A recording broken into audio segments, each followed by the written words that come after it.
You know, I know I'm not like the sharpest spoon in the kitchen shed, but like y'all down below are insane. Y'all be explaining the plot to me. How do I miss stuff like this? Thank you to our $5 patron, Sinus Lancelot. And a big thank you to our $25 patron, the Mr. Greed. Now, before we hop into this breakdown and review of chapter 344 of My Hero Academia, please, in favor, leave your own list on the chapter in the comment section down below. Leave a like and subscribe if you haven't already. Also, make sure you hit that little notification bell so you don't miss out on any videos that come to the channel. Also, I do have a Patreon down below, and I'd appreciate any support you're willing to give. Now, let's get into it. What's up, guys? I got a pencil here, and here we are to review chapter 344 of My Hero Academia, which is known as The Protagonist. And despite this chapter being mostly flashback, I'll admit it's pretty darn good. I mean, it's not my favorite, especially like such a hard restart, right? Because like we leaped into something really cool, but I guess we have to explain it. I feel like whatever, we'll hop into the chapter itself. So we open up and we get to see that All Might. We're flashing back way back to. Well, not necessarily way back. This is like the topic of 2 chapters ago. But we're flashing back to All Might explaining the plan to the students. He's essentially like, yo, I fought this dude. 7 other people fought this dude. We know how All For One operates pretty darn well at this point. And that does make sense. While All For One is an extremely, well, at least to me. I know he's not smart to some of y'all. But at least to me, he seems to be an extremely smart, extremely well-prepared dude.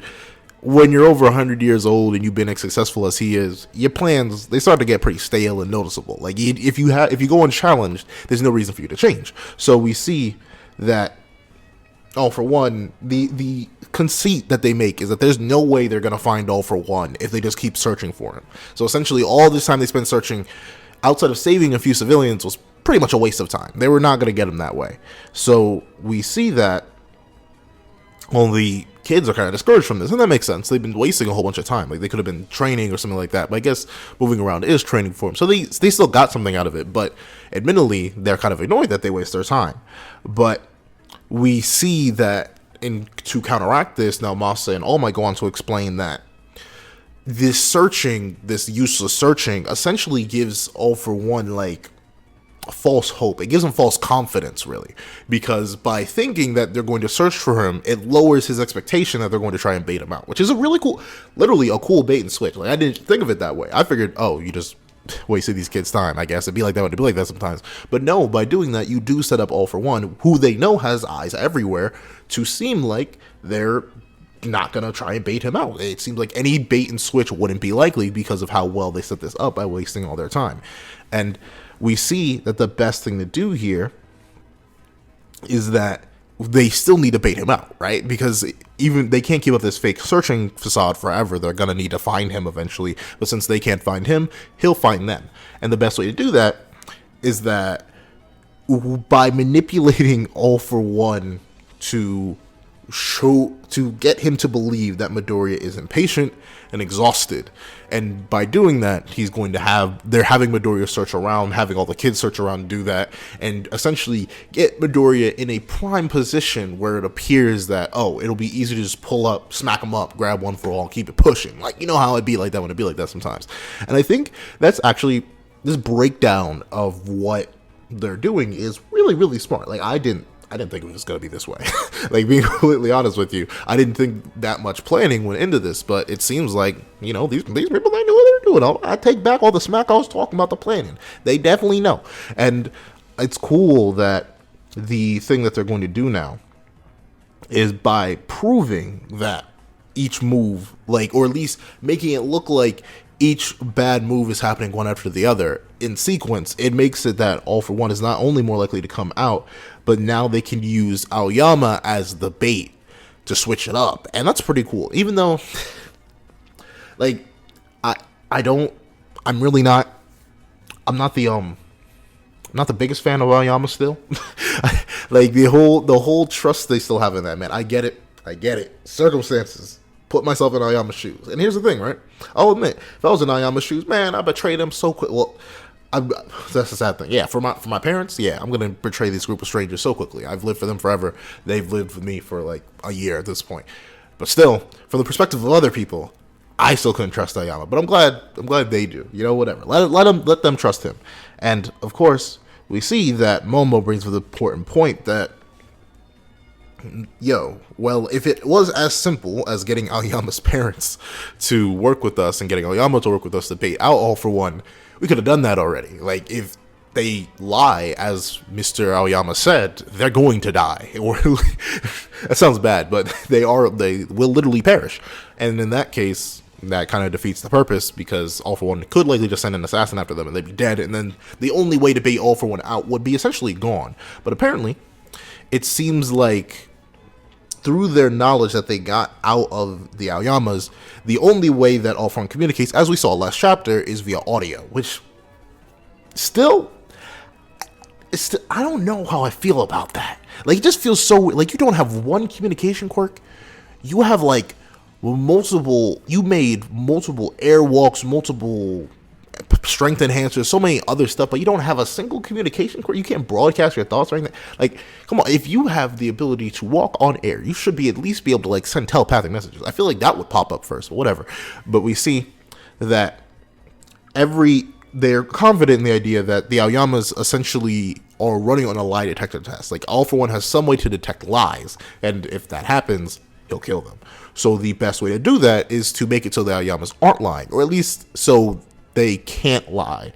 And the thing is, if they can do that, All For One will let his guard down, and they'll essentially follow whatever the Aoyamas have to say. Though, see, this is the thing, right? That's why I feel so off about the whole communication thing, right? Because, and especially since All For One has certain, but then again, he's probably not monitoring them 24/7. But if I'm All For One in this scenario, right, and I notice that the Aoyamas go to jail, I'm going to assume that lead is burned, right? Like, if he has search, he should be able to check up on where Aoyama is. So if he sees Aoyama's in jail and suddenly Aoyama is released from jail, that, honestly, in my mind, should be like a dead ringer to, oh, I can't use that lead anymore, because obviously it's gone bad. The lead has gone sour. It's gone south. But I guess not in All For One's case. Maybe it's probably just an attention span thing, right? Because who knows how long Aoyama was in prison for, who knows how long the Aoyama's been in jail, and who knows how clear search is in registering the location of somebody. Like, it's probably not direct GPS. He can just tell where someone is relative to him in terms of distance. So who knows? Maybe if the Aoyamas were like 50 miles away, he couldn't know that 50 miles away they were in jail. He could have just assumed that was their house, I guess. Whatever. I'm going to let that slide, though. I'm not going to critique that. But, of course, the person that... I don't know why Horikoshi... I mean, I get it. All Might's supposed to be a funny character, but the way he's been drawing him these past couple chapters have been unnerving me. But, of course, the best way to make it that the Aoyamas can't lie, or at least it appears they aren't lying, is to bring out one of Aizawa's side projects. And this side project is Shinso. What's his last name? Shinso Hitoshi. Brain dead. I think, wait, no, his last name is Shinso. But regardless, he's here. And he does admittedly have a pretty bomb costume.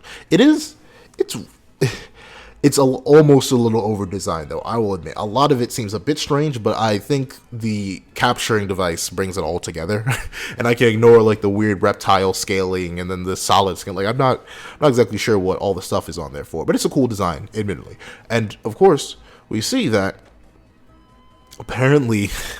Now, I guess this coincides. Like, if you're watching the anime at the same time, you remember this detail. But I feel like Horikoshi, you should have just slid that under the rug. Like, someone would have plot hole dinged you for it later. But apparently Shinso said back in the provisional training that he can't make people talk. And I didn't know that. I mean, at least because, to be fair, I remember... I was reading that arc in real time at that point, and I think I was just so zoned out week to week that I didn't remember that detail. But apparently, he just pushed his quirk super hard, and now he can do it. Whatever.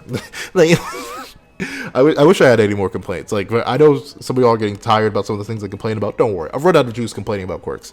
So yeah, he can just somehow, through training, he can change the fundamental properties of his quirk. This isn't... I guess it's an expansion. You know what? Let's just say it's an expansion. Whatever. But now he can do that. So this option is available. That's how he covers it up. And of course, by making Aoyama's parents brainwashed, as y'all mentioned in last week's comment section, shout out to y'all, he can essentially erase whatever...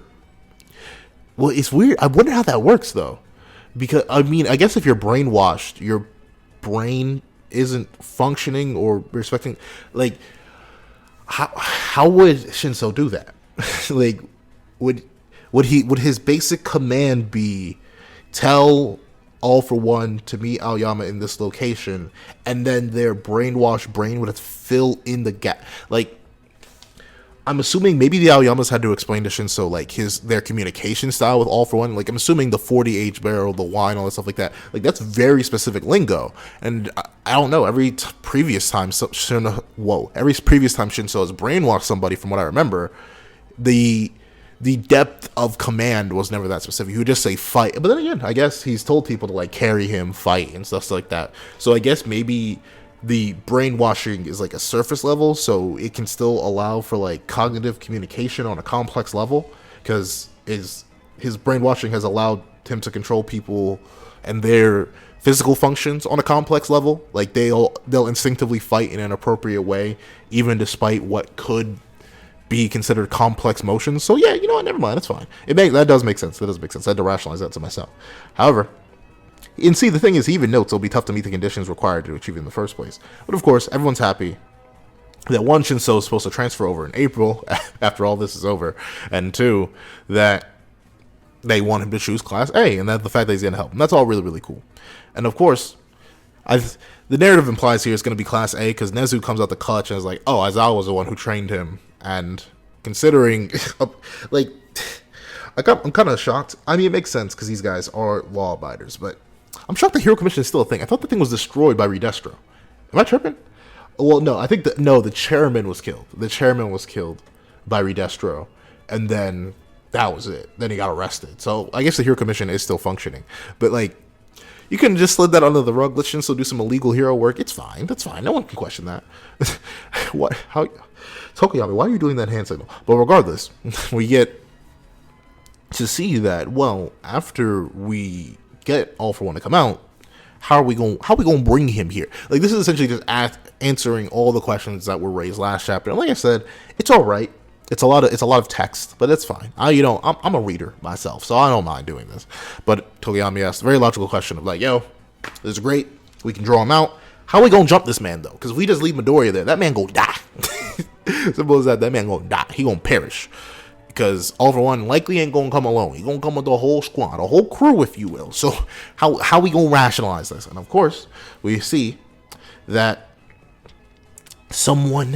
there's a way, there's a path. And All Might's path is essentially that if no one's there, All For One won't be able to tell. But like, once again, it's an attention span thing, right? Like, he wouldn't be able to, or at least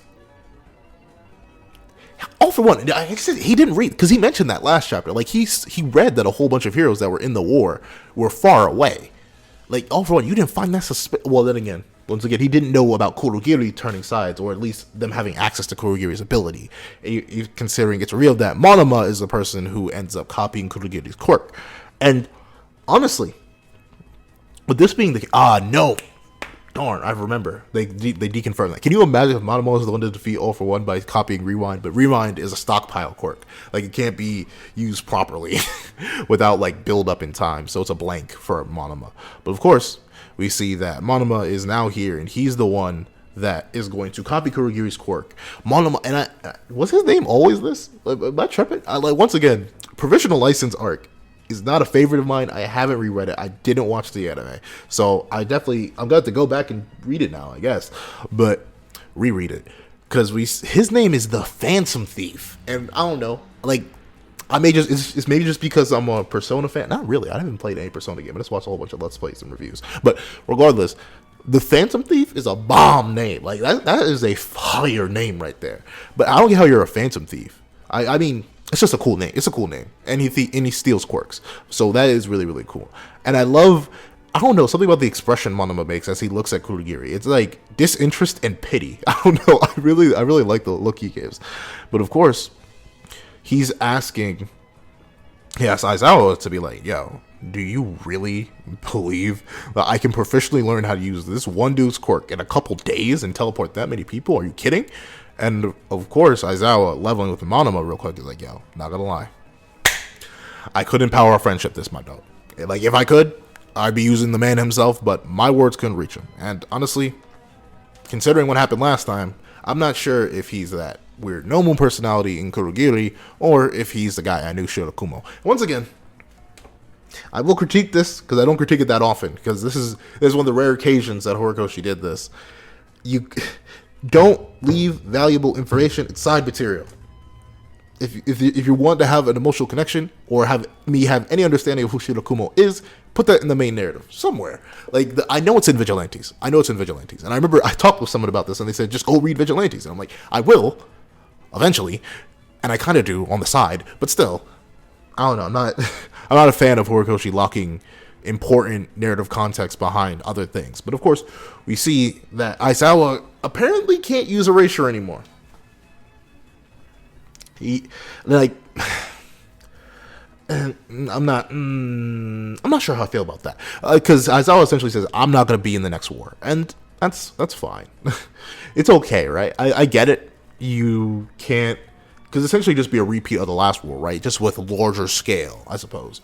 But man, I'm kind of disappointed. And the thing is, no, you can't do that. You can't do that because, I'm glad he didn't do it, though. I'm having this whole internal crisis, right? Because, unfortunately, because Eri's in the narrative and she mastered her quirk, it is now strange that Aizawa wouldn't go get his eye restored by Eri. And before y'all say, well, Eri restored a quirk, not a body part. No, Eri was practicing on lizards.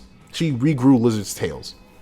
So, maybe an eye is more complex than a tail, but still, she should have been able to hit him up with some rewind to bring back the eye. However, I was a big, vehement proclaimer that, no, don't do that. Don't let Eri become a plot device. So, you know what? I'm fine. I'm fine. Keep him out. If you don't want to do that, you could just leave him out. That's perfectly fine. But of course, we see that Monoma's like, wow, that's amazing. I heard that in the big old war, if it wasn't for you, everyone would have died. You know what's crazy about me? The wild thing about me? I've been told my whole life, since day one, since I popped out my mama, that my quirk is one of a side character. And they were low-key spitting, because I honestly can't function without anyone else's quirk. And that's true. That is very, very true. And ironically enough, speaking of copy, I feel like All For One's quirk, for the longest time, until he got his hands on some quirks of other people, his quirk definitely would have been considered a side character quirk too. Like, back in the day, if your quirk was to steal other people's quirks, unless you could manually just run up and grab somebody, you were kind of useless. So it's amazing to see the lesser version of All For One go through that same struggle. However, I do think, if I were to do a little bit narrative reading myself, if I were to open my narrative Sharingan, Aizawa may no longer be able to use erasure, but Monoma could. But didn't Monoma's quirk have a time limit? Didn't it have a time? Didn't it have a 5-minute window where it would shut down? I'm not sure. Did he have to touch Kuri? Well, I'm not sure about the time limit thing. Hold on, I'll be right back. Hi, I'm back. I ran to the wiki. So apparently he can hold it for 10 minutes, right? But it also, according to the wiki, all he needs to do is get in contact with a few strands of hair. So, viability-wise, if we can't have true eraser head, if we could cut off some locks and just grab them, or we could just keep them in his pocket, right? And we know erasure isn't a stockpile quirk, and neither is Kurogiri's, obviously. So could Monoma just act as the backup Aizawa? I know he probably wouldn't be as skilled with it. His eyes wouldn't be able to stay open as long as he could, and obviously he's going to have to swap between quirks. But I think if you can't have Aizawa, use Monoma, because he still has both functioning eyes. He should still have full access to the full property of the quirk. And while Kurogiri's quirk may be harder to explain, it would be a whole lot simpler to have Aizawa's quick knowledge of erasure go to Monoma and just give him the eye drops. Just keep Monoma there, because if Monoma's able to keep his eyes open for that long, he should be good. He should be a good substitute. And if All For One is nerfed, man, he's nerfed pretty good. Because I'm not sure if I don't think All For One has the body adjustments. He may have some regeneration and stuff, but I don't think he underwent the same modifications that allowed base Shigaraki to be so strong. So if you just have Monoma look at All For One and then have Midoriya, since apparently erasure can be selective, even though I thought if you just fell into the grasp of erasure, your quirk was gone. You just have Midoriya just full on hard smash his head in, and then All For One's done. I'm not sure if he's gonna do that. I feel like it's kind of appropriate considering what we're establishing here, that he's picking up new quirks quickly anyway. But who knows? Maybe not. But of course, we see that the plan went off without a hitch, right? We flash back to see Shinso. He's holding his hand out, so maybe he has to like transmit. Maybe that's what all the like speaker looking designs are on him for. Like he's transmitting brainwaves to what she has to say, or like commanding her. And I love what I do love here is that only Miss Aoyama was put under control, not Mr. Aoyama. So he's sort of just sweating there while he's being backed up by three heroes. And of course, we see Aoyama and Shinso giving all the thumbs up, and it's good. And I love how Vlad King is like, there's no such thing as a side character. You never were and you never will be. And that's a bone-faced lie, because he is a side character. Like, Monoma shows up for, 10% of the narrative? So yeah, that man is a full-on side character. But definitely relative to her own narrative, that's why he is known as the protagonist. So, roll credits. That's the title drop for the chapter. And what is this fixer thing? Like, is that something he yelled before? I'm not sure. Ha ha ha ha ha ha ha, fixer. Maybe that's a thing he did in the past. I just don't remember. Like I said, Monoma appears so rarely because he's a side character that I just don't remember what he does. But of course, the war has begun, and both sides are streaming out. And as expected, All for One did bring the army, so all squads they're ready to go. And of course, if he steals the All for One, like essentially, if All for One gets his hands on Midoriya, actually that's wrong. If Shigaraki gets his hands on Midoriya, or All for Shigaraki gets his hands on Midoriya, then done, son. Game over. And All for One doesn't need to run. So he's essentially trying to end it all here. And I love how Shigaraki / All for One's first reaction is to touch the ground. But the thing is, that's Shigaraki's first reaction, not All for One's. Because you can see he's fighting himself. That's very good little, not like, non-linear narrative, or like non-verbal storytelling, right? Because Shigaraki in the first panel, when he reaches down, he doesn't have any veins on his hand, but with the moment he goes to put those extra two fingers down, he's shaking, he's stopping, veins are popping out, because he's fighting the instinct to just instantly end the battle and decay everything. That is Shigaraki's essential reaction to most scenarios now, especially after his quirk got so much stronger. And of course, that's not the most optimal way to get everyone or get all the quirks he wants. So All for One is holding him back. And he's still having that fighting conscience, which goes to show that Shigaraki can be saved from All for One, because there's still some emotional distinction between that. Essentially, All for One was wrong in the idea that he and Shigaraki's conscience was fully merged, or at least close to fully merging. There's still obviously a fight in there. And we see that Shigaraki goes to say something to Dabi, but of course, Dabi, the brilliant, amazing character. I can't say this. I know a lot of people still like Dabi, but like all my Dabi fans out there, what do y'all like about this character other than his drip? Because I'll admit he does look pretty drippy. In the all white, that is a fire. Like the gold studded belt too. Ooh, it's kind of saucy, if you will. But like about his character, what do y'all enjoy now? Y'all still feel bad for this man? I mean, like, I feel a little bit bad for him, right? Because he was ostracized and he got replaced with birth. But, like, modern Dabi. Like, I feel bad for Kid Dabi. Up until he tried to murder his mom and brother. But, how do y'all feel about modern Dabi? I don't know. Because I still have this common consensus that a lot of people like him. But I'm not actually sure. So, please, in the comment section. Oh, by the way, the like button is free. I'd greatly appreciate if you hit the like button. But, I don't know how I feel about current Dabi. And I don't know the consensus on current Dabi. So please, if you don't mind, tell me down below. What do you think about it? But of course, we see that Dabi is essentially ignoring Shigaraki for one. And is like, you can't tell me what to do. I'm going to go kill my dad now.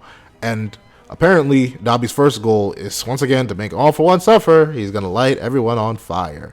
And notably, like, this is a pretty big thing. So I'm shocked it didn't hit anybody. But what Dabi does as he lights everything on fire, suddenly a big old ice spire just pops out. And notably, this is pretty darn impressive. Like, it pops out through a portal. Like, Shoto didn't even get through the portal before he fired off a gigantic ice blast. And the great thing to see, once again, that nice little bit of non-verbal storytelling, despite Shoto releasing what would essentially be a titanic blast of ice, he's not burning. Or, well, no, he's not burning, but he's not breathing out like frost, and his body isn't freezing up. So it displayed that his little training that he did actually work in his favor. It allowed him to sort of bypass the hot cold limit, which is the essential goal of his existence. And admittedly, as much as I don't like Dabi as a character, I do believe Horikoshi draws him in such an amazing way. And I'm not sure if this is a callback. I'm not sure. It may be a callback to when Endeavor did it back at the sports festival. But the way that Dabi screams Shoto, like I love that, because it feels like a callback, and it shows how Dabi is more similar to his father than he'd like to admit. But of course, we see All For One is like, yo, you have got to be kidding me, dog. I just called the exterminator. What are all these insects doing crawling around here? Do they really want to run my fate? And of course, we see that System Troy is activated, and System Troy isn't. Wasn't that defense stronghold they went to, Troy? Hold on, once again, I'll be right back. Yeah, okay, it is the defense system they're working on, so that's pretty cool. So apparently this area was set up with that little mobile fortress thing. But of course, I just realized, I love how Todoroki or Shoto calls Dabi a stupid big brother. That's pretty cool too. But we see that defense system Troy activates, and what it does is rise up out of the ground and capture all these people. Now, I'm not going to fib with you, but Shigaraki, ain't you as strong as All For One, my boy? If you don't sucker punch your way right out of it, like, really? I mean, this is pretty strong metal. Who knows? It may be super reinforced quirk metal, but like at least two people here, one should have been able to react to this metal machine coming out of the ground. Like, I'm not gonna lie, like Shigaraki and All For One at least. I get Toga being trapped. I don't know why Toga didn't spawn in as twice, but who knows? Maybe she's saving that. But of course, like Shigaraki and All For One, or All For Shigaraki and All For One, like y'all should have just instantly like burst out, or at least flown upwards in the case of All For One. Like, this shouldn't have trapped y'all. But of course, they all get trapped. And actually, I'll give All For One credit, right? Like, he does say, are you stupid? Are you dumb or stupid? Because they gotta know that they'll be able to break out of these in like a matter of seconds. Why put all this effort into it? And of course, we see that this goal that they have here, it's on the verge of being achieved, essentially. It's on the verge of knowing that the like button is free. Please hit that. But thank you. Please do. But regardless, they're trying to realize that if they can it's essentially a divide and conquer strategy, right? Like, their goal is to bring them down by separating them. And apparently this is a plan that they tried in the past but didn't work out this well. So now that this plan that everyone worked so hard to achieve should work out. So now that both of them are alive, they should be here to see it. And this is once again another All Might death flag, but I'm not sure, like, unless we're getting like a big Midoriya rage moment, I don't see the point of killing All Might at this point. But of course, we see that they all need, the goal was branch away from UA, branch away Troy as well, capture all of them, drag them out of the darkness, and then see, Monoma is yelling Fixer. I'm not sure, is that a thing? Oh, maybe that's like a mental thing that he says to work with the quirk, right? He says Fixer, and then everyone now imprison them. So essentially, they're all planning, I guess, to run the ones, or run the duos, or the ones, or whatever they come up with. Hopefully, they take a note from JJK, or the jumping, I can't think of an acronym that matches with that, but the School of Jumping, right? Hopefully they take a few notes from there, where at least you honestly want to throw at least 20 people on All For One and All For Shigaraki. But for all the others, I hope they run duos. Run squads on them. I don't care if it's a jump. Jump efficiently. And there's no honor or pride here. Just jump them. And honestly, that's the end of the chapter. Because All For One literally ends, well, the chapter ends with like the idea of All For One and All Might, two pinnacles of power, are like all of this just to split them up, and the chapter ends. But the chapter also ends with the question: did it work? So who knows? This entire chapter could have just been a waste, but I don't think Horikoshi will do that. I think he's gonna have, if not all of it succeeds, the major one succeeds. Like, I think that All Mights will succeed, right? No, All For Ones will succeed. I think they'll separate All For One, but then the question becomes, who they gonna run the ones with? Because I think Midoriya is going to have to go with the old All For One body, right? Because it wouldn't make sense for Midoriya, who can only really have his quirk stolen by Shigaraki, to fight Shigaraki, right? Like, the best thing to do is have Midoriya optimally take down the main body or the original body, so that's not a factor anymore, so you can save and reserve all his energy for the second body, because that's the only one that can hypothetically steal his quirk. That was a big narrative point, and I don't see Horikoshi changing that here. And secondly, what are the team-ups going to be looking like? Because the thing is, whoever ends up fighting All for Shigaraki, reasonably, as the narrative established, unless Shigaraki and All for One really do start mentally boxing back and forth in their mind and they can't really focus that well, Shigaraki should absolutely annihilate everybody. Like no Kizzy, no Caperton. Like, there's nothing that anyone should be able to do to that Shigaraki. And reasonably, I still don't think Midoriya is a true match for the original All for One body. I know his body's old; it's not the most optimal body out there, but this is a body that was going head to head with All for One.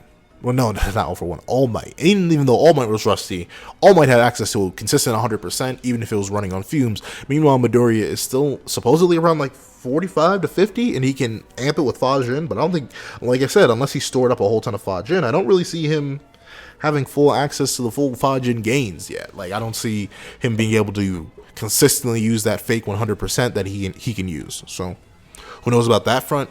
Obviously, the Todoroki, I think it is going to be literally Dabi versus Endeavor and Todoroki. I don't really see anyone else hopping in on that fight. I do think that you could definitely see, like, the Midoriya and Bakugo, like, they could possibly run the duos against the old body of All for One, the new generation versus the old.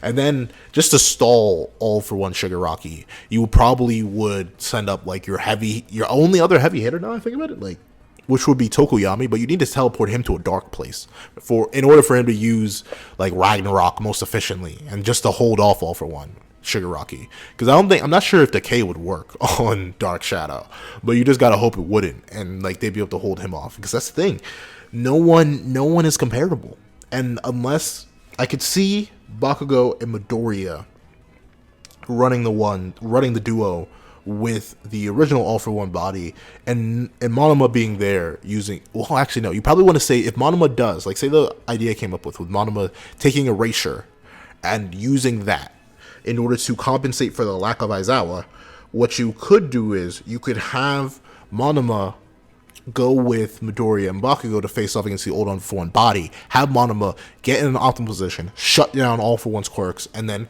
have Midoriya lunge in and one-shot him. I know it'd be very anticlimactic, but still, that would be the most optimal way to do it, because that would end up winning them the fight. And then they can focus all their energy on to Shigaraki, All for Shigaraki. Then that wouldn't take that much energy out of Midoriya. He'd still have most of that energy built up for a fight. Who knows, he could have built up some Fajin. And then you could essentially just have a repeat of what happened to Shigaraki last time, where his quirk gets shut down by Monoma, and then he gets jumped. Toga, I think it'll be the girls. I know that sounds bad, but especially now that she has twice his quirk available to her, she could hypothetically use double. She could definitely, like, just run the whole squad, like the whole bunch of Togas transforming into different people, and that could be like the squad fight there. Dabi, I already said Endeavor and Todoroki. Any other major villains? I don't think so. I think I covered. So just to review, I think for all the matchups we may get, we're likely going to get Dabi versus Endeavor and Todoroki. That's the main matchup I see happening. That's probably going to be a much more philosophical matchup with some big old firepower blasted in between, but that'll be a little bit different. Then I think on top of that, we're probably going to get something along the lines of Bakugo and Midoriya teaming up to face against the old All for One body, with Monoma being there in order to act as an erasure supplement to box him off and then hopefully take care of him quickly. Meanwhile, while they're doing that, I think Tokoyami, possibly Tamaki, Nejire, there we go. Those are some powerhouses that could possibly hold him off. But yeah, I'd see those three, and maybe Mirio, I guess. I don't know. We haven't seen Mirio at all. But that group could hypothetically just be stalling against All for One Shigaraki while he still has all of his quirks and is going under the mental turmoil, which gives him a chance to survive. And then once the fight against the original All for One body ends, everyone else tags in and then jumps the All for Shigaraki body. And then, of course, I could see Toga essentially, like, she's the only one out of the villain group that I could see getting, like, being able to reverse jump. by like activating twice his quirk, transforming into him, and making a whole bunch of doubles, and then she could like have a whole like miniature war against the girl group. Because there's no offense, but I don't see anyone really getting in the way of the philosophical conflict or like the family conflict of Endeavor and Todoroki. Unless you want to throw Momo in there just because, you know, Todoroki's love interest, then I don't really see anyone really being useful against All For One with his All For One Shigaraki with his quirks down. No, not All For One Shigaraki, All For One main body with his quirks. I feel like you would want, especially since Bakugo made a whole big show, even though I don't think it'll make sense. Bakugo made a whole big show about how his new technique should be effective against all for one and one for all users. So like that would be a way to get him active without being too crazy against the new body. And then, yeah, I think that's pretty much the setup. If I missed anything in this chapter, please tell me in the comment section down below. What do you guys think about this chapter? I think it was... do I do it? Like, I like the character stuff in this chapter. I like the uses of Shinso, even though I feel like he was literally just used for his quirk. I like the doubt from Monoma, considering he's always been such a confident character. Like, Monoma is the best part of this chapter by, like, a long shot. I love the way Horikoshi draws him. I love the narrative that was always unconfident because of stuff in his childhood. Even though I think that was just introduced now, it's a good plot that makes sense for his character and his kind of quirk. I think that's very, very cool. And, yeah, I'm excited to see where the war goes. That's pretty much it. That's about all I can say for now. What do you guys think is going to happen next chapter? What do you think the battles are going to be? Do you think it's going to succeed? I think it is going to succeed. It'd be kind of a waste if it didn't. But yeah, those are all my thoughts. Please tell me your thoughts in the comment section down below. Thank you guys so much for watching. Remember to like, share, comment, and subscribe. And please hit the little notification bell so you don't miss out on any videos that come to the channel. Also, do have a Patreon down below. You can support me for as little as $1 a month. I'd greatly appreciate it. Now, thank you guys so much for watching, and I hope you guys have a wonderful day. This is That Guy with the Pencil, writing off.